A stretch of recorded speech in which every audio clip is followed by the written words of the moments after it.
Okay, today we're going to talk about The Glass Spare by DeStefano. It is a YA fantasy novel specifically about curses. Now, I am not well read in curses. I've read some of Holly Black's work, and I think she has some curses in her stuff. I really have not read lots of YA fantasy that involves curses. So I gave it 4 stars on Goodreads. I tend to rate things generously because I'm a writer myself. I know that balancing prose and dialogue and plot and pacing and all of that, it can be a juggle along with just the storytelling ability, so I always rate generously from that perspective, but I feel like most people would give this a 2 or 3.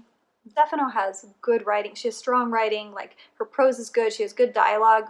The problem with me was like 3/4 of this, everything happens so fast, there's no build-up or development for any of these major plot points happening. Like, they happen and you have to go back 2-3 times and make sure that what you just read actually just occurred and it wasn't like a dream or something like that. So that was my problem here. So I probably wouldn't pick up another DeStefano work unless I heavily researched reviews and just about the book in general going forward in the future, but I could see where a lot of other people would find the story innocent and charming and a quick, weekend read just for kicks. So wasn't for me, but I'm going to go into spoilers now, so if you don't like spoilers, don't listen. Anyways, so this book is about a protagonist named Will. She is a princess. Her name is actually Wilhelmina Heidel. She's a princess. She's the youngest of 4 siblings. She has 3 older brothers. Owen is the oldest brother. He is going to inherit the throne. He is a good guy. He loves his kingdom. He loves his people. He doesn't agree with how their father, the king, does a lot of things. He's not power hungry. He's selfless.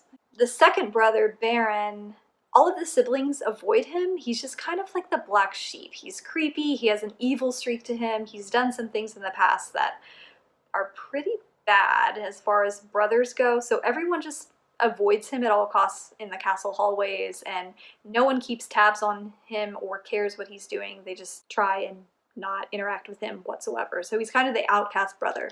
Third brother, Gertie, was sick a lot as a kid, but he's probably the one that our protagonist Will is closest to. His sickness is in his childhood made him develop some physical limitations. So he spends a lot of time just at the castle. He's an exceptional alchemist. He spends all of his time in his lab experimenting with creating different weapons and armor and charmed objects and that sort of thing. He's very talented in that sense. So in the beginning of the book, Will spends a lot of time going out to the market to get some of these black market ingredients for her brother. That's kind of where the story kicks off.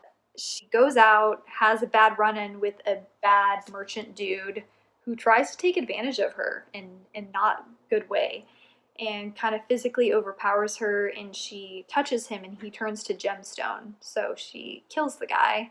So she finds out she has this power, which ends up being a curse. She keeps it a secret from everyone but Owen and Gertie. So Owen and Gertie she trusts. She keeps it a secret from the king, her father, because she knows that he will use this to his advantage. Everyone keeps secrets from Baron just because he's creepy and bad. So the king uses his children to basically expand his empire. So Owen, he's trying to groom Owen to be a king just like he is. Gertie, he uses Gertie's alchemy skills to develop things that will help him take over other kingdoms and lands. And then with Will, he kind of conceals her identity so that no one can recognize her and uses her as a spy, in a sense. So as the story progresses, the king uses her to go do a spy task. Shit goes wrong. She ends up killing her brother, Owen, the crown prince, and the king finds out and banishes her from the kingdom. So then she has to hop on this dirigible, and dirigibles in the story are airships. And so she hops on this airships, goes to another kingdom. Other kingdoms are not as affluent as her own. Finds herself in trouble when these marauders come to try and collect people to traffic them as slaves. She sees this girl at the marketplace being captured by these marauders, intervenes, ends up getting her ass handed to her. So this other mysterious guy sees this happen and he jumps in and helps Will, and his name is Loom.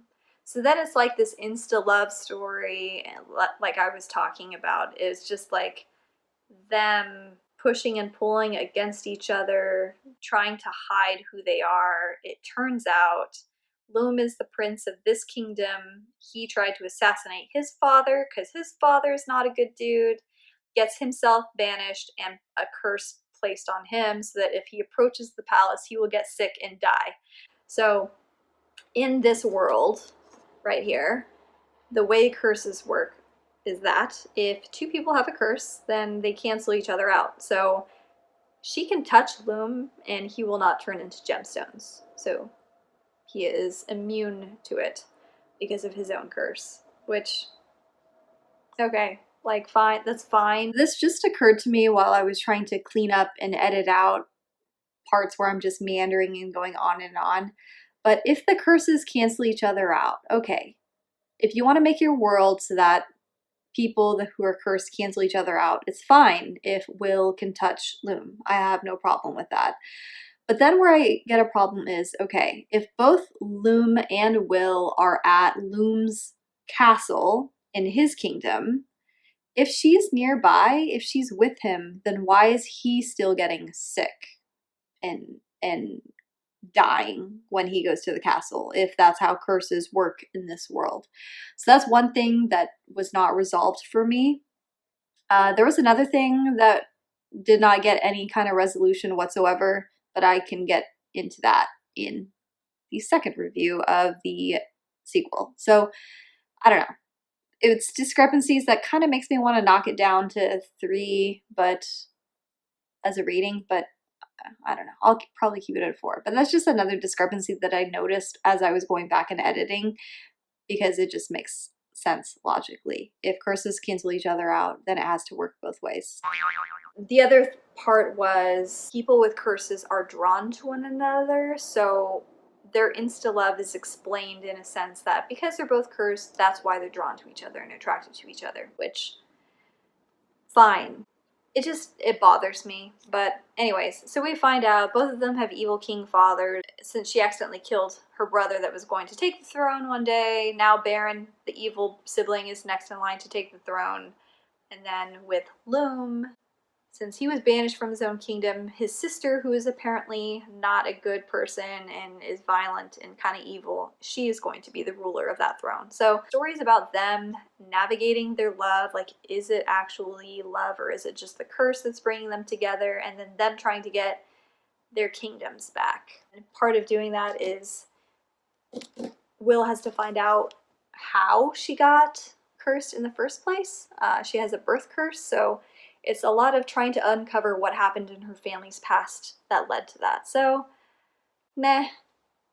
Like I said, I don't read a lot of curse books. This was an interesting one. If you like quick reads, then definitely pick it up. But it just wasn't for me. I'll probably keep it just because as a writer myself, I like to refer to other, like all kinds of books. There are always things that authors do really well, and I like using things as kind of references and researching them. So again, The Glass Bear by Lauren DeStefano. I will do a review on the sequel. The sequel is called The Cursed Sea, so I will drop a quick review on that one too. So hopefully you enjoyed, and catch you later.